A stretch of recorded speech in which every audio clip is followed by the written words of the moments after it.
Hello everyone and welcome back to the campaign log. I believe this is episode 14. Last we left off, they were in the vampire dungeon. They just cleared floor 1. They were about to start floor 2. That's what we did the past 2 sessions, I believe. I don't remember if I got around to adding the treasure in this room before or after the last video, but what I put in there is a piece of the deck of many things. Now, I like the deck of many things as a magic item because it's chaotic as you can get.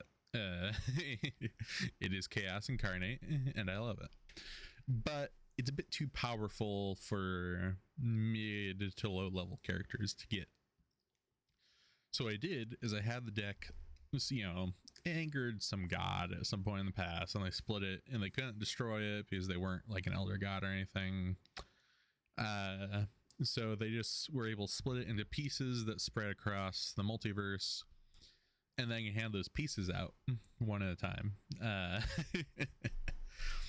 The one in here, because the cult that has infected this vampire coven is the cult to Pestilence, the 7th demon prince, the first horseman of the apocalypse. I made the deck of the abyss because that's where demons are from. And I also already had the deck of the abyss prepared from a previous campaign where I handed it out because someone was trying to assemble the deck of many things. I did have to change quite a bit because it was built for a spheres game, and I had to get rid of the spheres part of it. So I ended up having to build the thing up. I added more cards. I decided to add one for each of the demon lords. Also, some of the cards have a different effect if you are a demon, and while the transformer rules don't normally work this way because he did not gain the demon subtype or any subtypes from the demon transformer that he took, I allowed Joseph to count as a demon for this. So he has been pulling cards left and right. He, even in the combat tab, made with the Pot of Greed icon from Yu-Gi-Oh! And listen to this. I draw. He added a sound effect. And all it does is roll d20, and he didn't add the thing to there. But that's besides the point. He drew a lot of cards. There are 20 cards in total. The lesser decks refresh at the I think it was, we determined it had to be midnight or some other specified time because the planet my D&D game takes place on, my world, the material plane, tilts at 90 degrees, which makes winter basically like 2.5 months of constant night. It might not be the full 2.5 months, but I'm not a space scientist. I don't remember what those are called, as astrophysicist. So I just eyeballed it and said, the more constant night there is, the funner it'll be for me. So they've drawn, looks like 13 of 20 cards so far. Surprisingly, not that many rerolls that they've had to do. They haven't rolled the same number multiple times too much. Mostly it's been Joseph.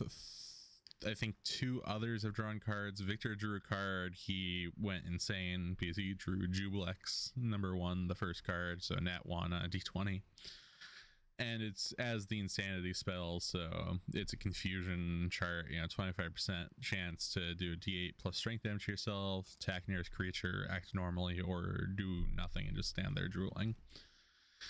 And they did fix it. I'll get to that in a bit. Joseph drew a bunch of cards. The effects there, he drew like 10 cards. It would take some time to go through all the effects. To summarize it, he only got like 1 downside because he counts as a demon, so he got basically a bunch of upsides on cards that would normally be problems. Jofen drew 2 cards, or maybe he's only 1. But they used a hero point to either draw another card or add 4 to their roll or re-roll, whichever it was. And it was someone else's hero point. because they had spent all their hero points stopping the elder vampires from teleporting to the other rooms and alerting the other encounters. But we'll get back to that in a minute. So there were two guards here. The Vac with his Moral Usher stuff now has a fascination effect that he can do. With the, what's it called? The Nosoi Plague Mask.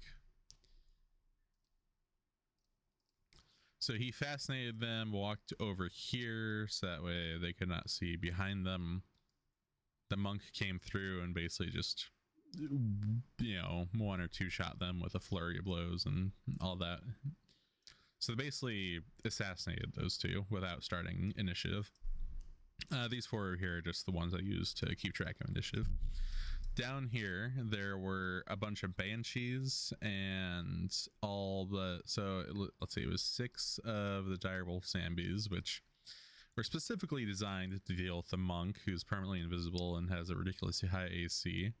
So they have a plus 56 to hit, so they hit him on like a 3. They can they can detect living creatures without need of eyes, life sense pretty much, or life sight. And they do quite a bit of damage. So like 2 hits and he's almost down. They're a bit, the damage is a bit high, but I was trying to get their attack bonus up without just adding arbitrary to it, and it resulted in their strength score being really high. The banshees are a threat on their own. They're banshees. They hit incorporeal touch, so I think they could actually hit the monk, but the monk was being a coward and hiding around the corner. So he was the furthest one away from any of the banshees most of the time. Victor was getting swarmed though, and half of them were through a wall. They were attacking through a wall because banshees can do that.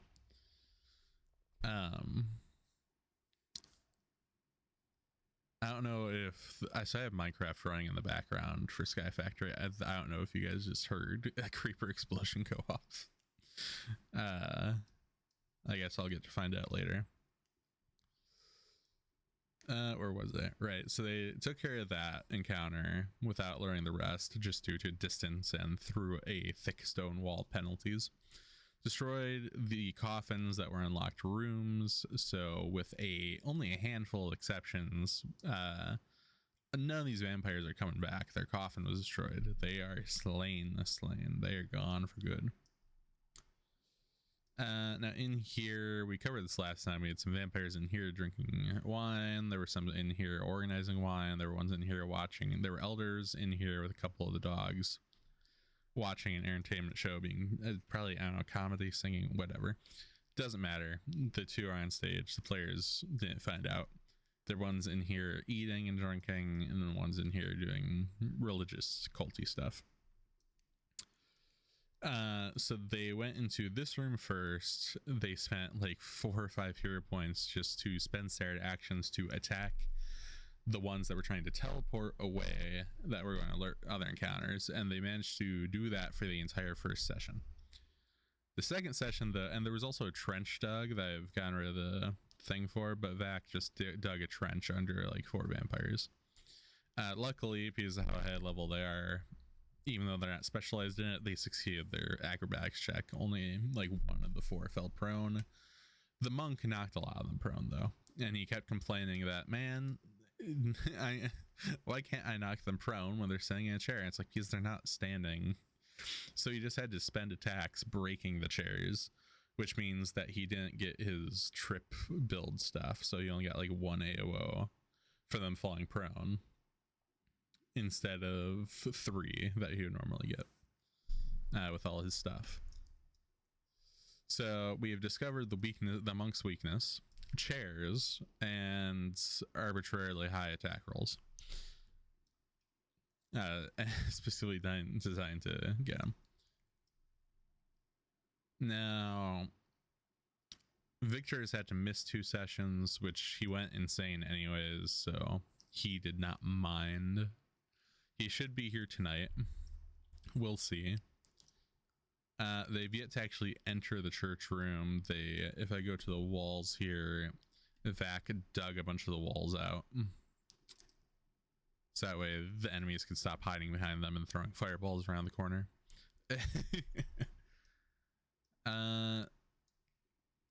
And then the thing is, they were going to lose the battle, most likely. There were just too many enemies that all got triggered at once, because at the beginning of the second session in this floor, they succeeded teleporting out and alerting the other two rooms full of vampires. And the dogs were also alerted, which is what made it such a lethal encounter. And they started joking, and like they started seriously talking about retreat and joking about pulling out a nuke, which, you know, classic D&D joke when you have a bunch of enemies and you don't have a fireball build in the party. And after, you know, a few rounds of this, I was kind of just told them, you know, guys, if you roll a 5 on the deck of the Abyss chart, it's pretty much the closest thing you can get to a nuke. Because it's the effects of the blasphemy spell, except instead of targeting non-evil creatures, you just choose who within the area is and isn't targeted, and the card can be saved for later, kind of like a scroll. And it's got like CL 25, DC 50. None of the enemies nat 20 at their save, and they all had low enough hit dice except for the dogs to die instantly. And then the dogs were, like, I think dazed for several rounds, and they were basically able to hand wave combat because the dogs do not have good AC. So, and their hit points are not that impressive that we actually had to roll it out. So they were effectively able to end combat that way. And, you know, just to be safe, I have decided that when the deck resets, I'm going to shuffle the numbers around randomly, so that way each card has a different number assigned to it than before. I might just be lazy and like cycle it a few spots down and then, you know, cut it or something to take a few numbers out of the middle and move them. I don't know. I might just type randomly. That'd probably be even easier. But yeah, Vac has dug down, or I think he had to dig down through the floor a bit to gather information on the next floor, which, if I go ahead and look, he was able to detect. I have them out here because they're planning on digging through the floor instead of using the staircase. But they have detected, he's used his undeath sense and soul sight and all that to see there are 4 of the dogs, however many vampires, a banshee, and a Balor demon. And they suspect that the Balor demon, being not an undead, and therefore Vac does not have to fight him due to his oath, effectively. I don't remember quite what I called it. The god's blessing, where he gets a boon from his god, the occult dragon, and then has to kill almost any undead he comes across that is not so strong that he could not be expected to stand and fight. So their goal, I think he wanted to use the monkey's paw to banish the Balor, which will work. It's a monkey's paw; it can just do that. And he kind of asked, like, am I right in assuming that the result of me using the monkey's paw to banish the thing is that the punishment will be that I will be sent with it? Or maybe he asked what it was, and I had to make a check, and I told him that he would probably be sent with it from what he understands of the half-hearted irony of the monkey's paw. Simplistic yet accurate is the monkey's paw irony. So he's gonna get rid of the Balor demon, then plane shift back to the battle. Which there's one minor flaw in that plan that I told him that I saw a minor flaw, but I wasn't gonna tell him what it is because it'd be funny. And he was like, well, is it a minor flaw that's going to stop the plan from working, or is it going to, work, but then there'll be a small thing? And I was like, it'll work, but there's a small thing that'll be fun for me. And basically it's, did he remember, I have a question written down on my notebook with a big circle around it. Did Vac remember to get a tuning fork for the material plane? Because plane shift spells have that as a material component. and they cost money typically, depending on the tuning fork. So his spell component pouch is not just going to give him one. So he's going to plane shift. I don't think he's going to be able to get back to material plane with it because he doesn't have the tuning fork, which,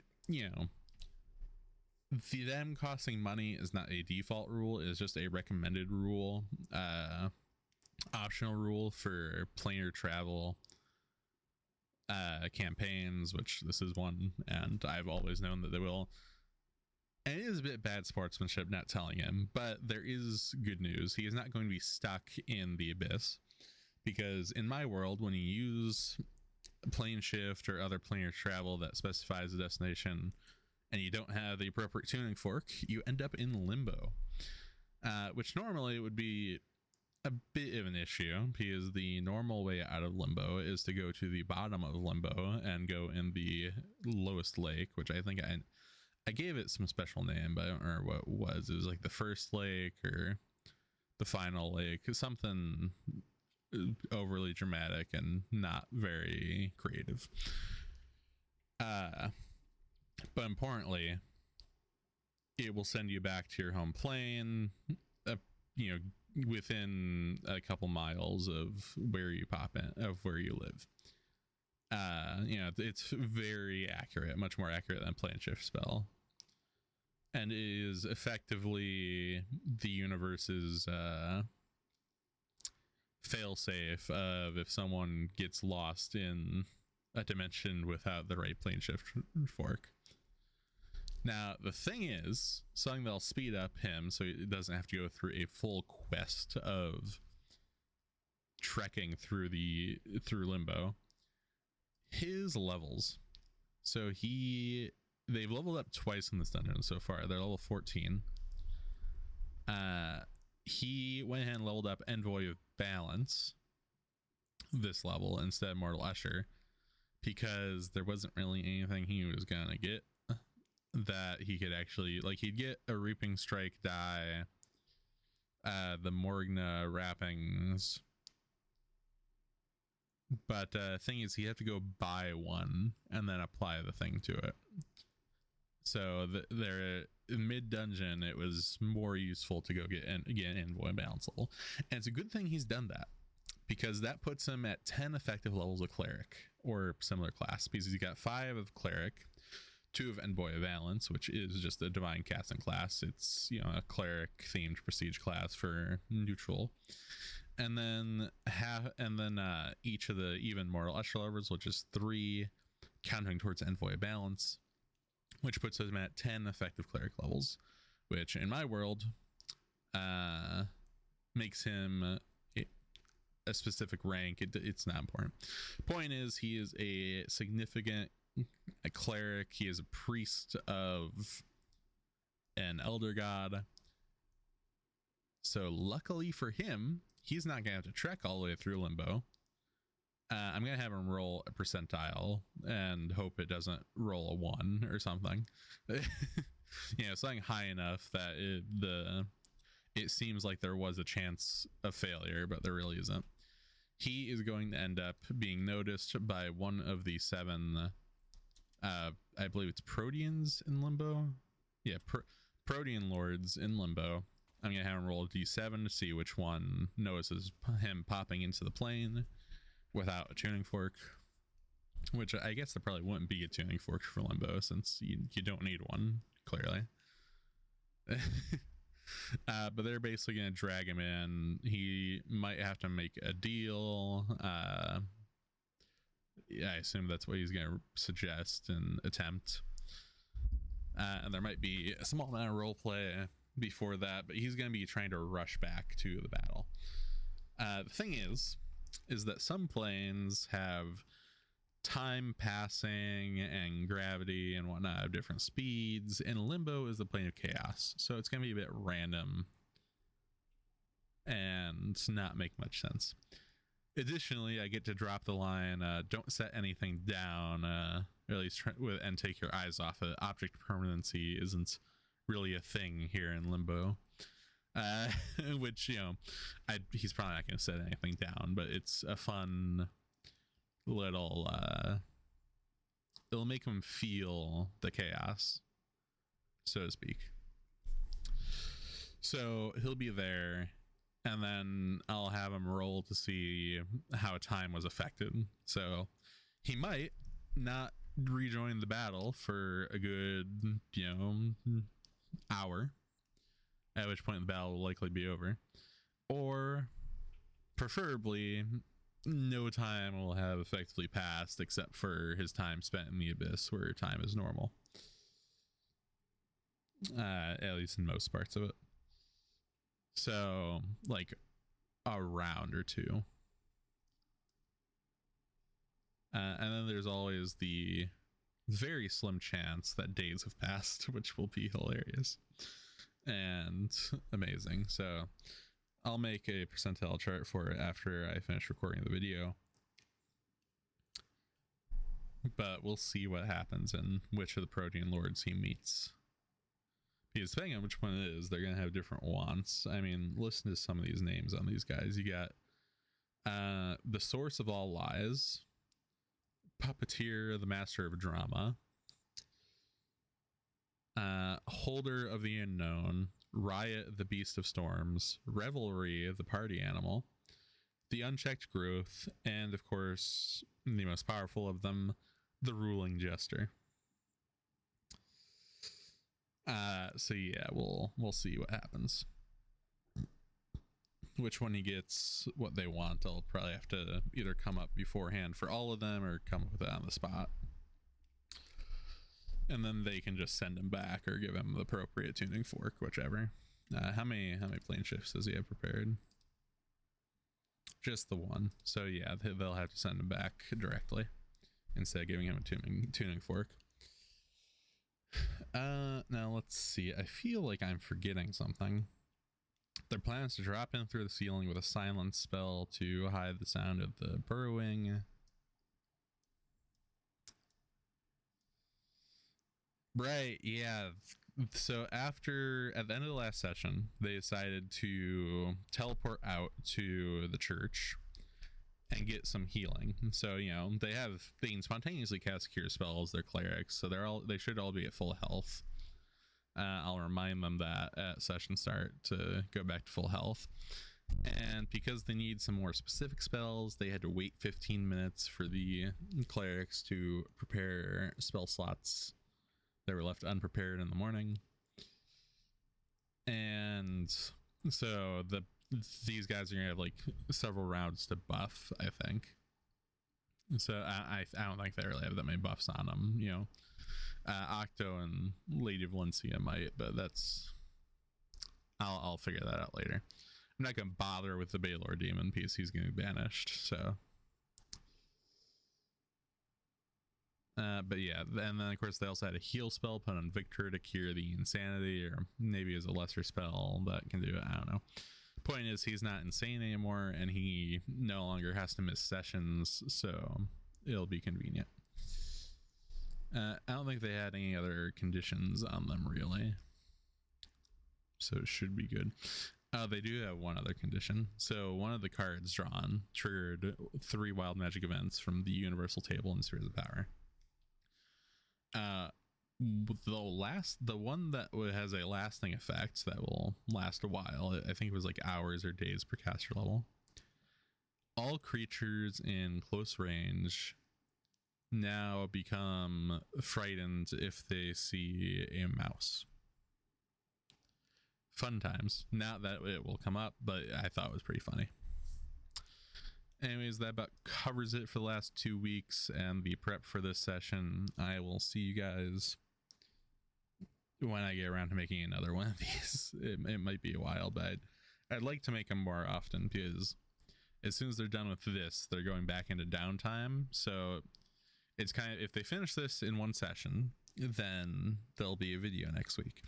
If they don't finish it tonight, then it'll probably be 2 weeks till next video, because there'll only be half a combat to cover and the roleplay with a Protean Lord and deal making. Like that's like 10 minutes tops, not even, probably 5. So it's probably gonna be after that, the session after that, that there's gonna be a video to cover both, just because they're going to be doing downtime stuff. Vac's going to go talk to a mythic beholder in the sewers to try to get a transformer from him, strike a deal there. I need to make a rival for the monk to start dealing with for his story feat or whatever, or achievement feat, whichever one it was. And I'm not sure what the others are doing, although I know Joseph now has access to better simulacrums than he did before, so he'll probably be replacing them. Speaking of, he has a scripted death in this dungeon. I'm going to kill him because he has the simulacrum thing, and I think it'll be funny to see how he because he's not going to tell the others, he's not going to explain to the others how it works, and I don't think any of them have checked his sheet. So it'll be funny if just like, you know, Agor goes in the other room, and Joseph and Agor come back and there's one less coffin with them. It'll be funny, certainly, to see. I'm going to prefer to do it near the end of combat when Octo is close to death, so that way he doesn't try to jump out of the coffin mid-combat, because that'll ruin the surprise to the other players. But it'll be fun. Okay, well, that's all. See you guys in probably 2 weeks.